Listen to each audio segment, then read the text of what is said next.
Hello everyone, সকলে কেমন আছো? আজকের দিনটা ছিল শনিবার, আর শনিবার মানেই হচ্ছে তাড়াতাড়ি আমার রান্না হয়ে যায়।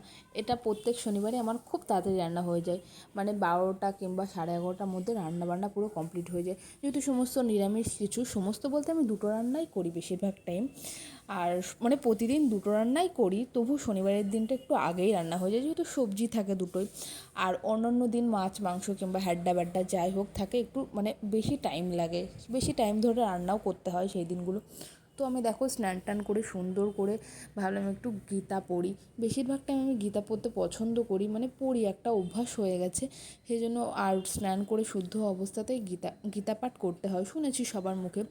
তো একটু গীতা পাঠ টাঠ করে আমি সুন্দর করে ঘুমিয়ে গেছিলাম। তো ঘুম থেকে উঠেই আমি চলে এসেছিলাম রান্নাঘরে। জানি রাতের তো খেতে হবে, তার জন্য তো কিছু বানাতে হবে। তো ভাবলাম যে এখনই সন্ধ্যাবেলায় রান্নাটা করে রাখি, তাহলে আর না রাত্রেবেলা ওই যে হুটোপাটার তাড়াহুড়ো ব্যাপারটা থাকবে না। তো বেশিরভাগ টাইম রাতে আমি মানে আমার ডিনারে থাকে হয় ডিমের অমলেট, না হলে মুড়ি, না হলে এক গ্লাস দুধ, এটা। তো বর যেদিন যেদিন বাড়ি আসে সেদিন সেদিন আমি রাত্রেবেলায় রান্না করি, আর যেদিন যেদিন বাড়িতে আসে না সেদিন সেদিন রান্না করি না আর কি। তো ও ফোন করে আমাকে বলল যে আমি বাড়ি যাব। ও বেশিরভাগ নাইট ডিউটি মানে থাকলে বাড়ি আর আসে না, বাইরে থেকে খাবার খেয়ে ওখানটাতেই থেকে যায়। সেই জন্য আর রান্নার ঝামেলাও থাকে না। আর যেদিন বাড়ি আসে সেদিন তো একটু ঝামেলা থাকে, যেহেতু ওর জন্য রান্না করতে হয়, সেই জন্য রান্নাটা মানে করা আর কি। আর ও যেটা খায় সেটাও আমি খেয়ে নিই, আমার জন্য আর আলাদাভাবে কে রান্না করছে সেই জন্য আর রান্না করা হয় না। আগে ভাবতাম নিজে মানে একা থাকবো, বিভিন্ন রান্না করে করে খাবো, এটা সম্পূর্ণই ভুল। মানে শরীরে এতটাও এনার্জি থাকে না যে নিজের জন্য আলাদা কিছু সুন্দর সুন্দর রান্না করে খাওয়ার মতো। তো দেখো, আমি এখানে একটা বানিয়েছিলাম ভেন্ডির সবজি, আর এখানে আমি আটাটা মেখে কমপ্লিট করে রাখছি। ও আসবে সাথে সাথে আমি গরম গরম রুটিটা বেলে মানে ছেঁকে দেবো। আর মানে পরে করলে না শক্ত হয়ে যায় রুটি করে রাখলে, আর পরে গরম গরম না খেলে না ভালো লাগে না। গরম জল দিয়ে মাখছি, কারণ রুটিটা খুব না নরম থাকে।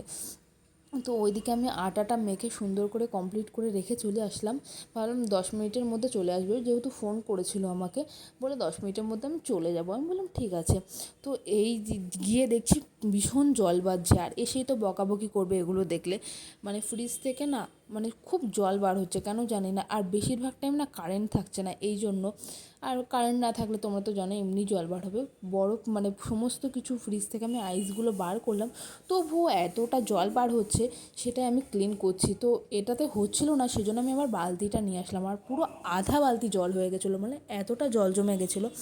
আর এই রুমটাতে না মানে জল বার হওয়ার কোনো মানে জায়গা নেই। আর রুমটা এতটাই ছোট, এটা হচ্ছে একটা ডাইনিং প্লেস, কিন্তু ডাইনিং টেবিল রেখে খাওয়া যায় না, মানে মানে দুটো মানুষ খেতে পারবে না আর কি।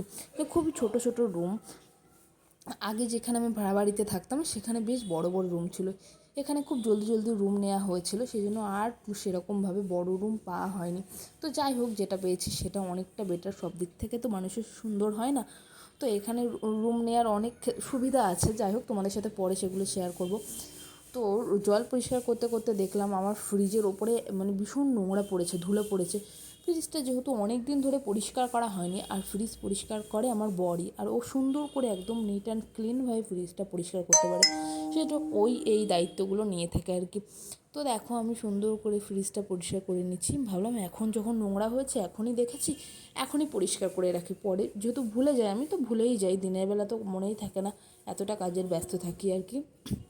তো ও চলে এসছে, এসেই বলছে যে খেতে দাও। মানে ফ্রিজ ট্রিজ পরিষ্কার করে আমি 10 মিনিট বসেছিলাম, দেখলাম 10 মিনিটের মধ্যে চলে এসছে।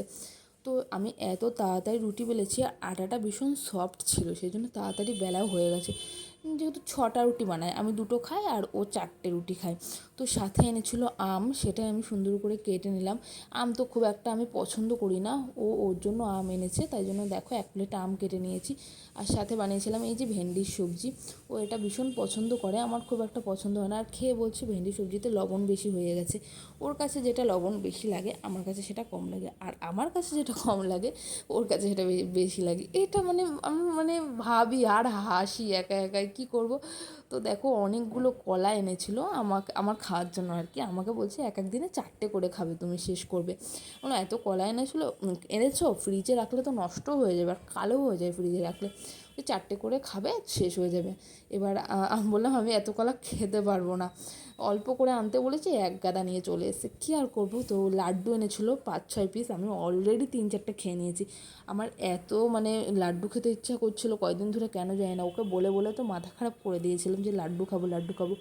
তো এই যে আবার আমি রাত্রে আরেকটা খেয়েছিলাম, একদিনে আমি 4-5টা লাড্ডু খেয়ে নিই, এত খেতে ইচ্ছে হচ্ছিলো।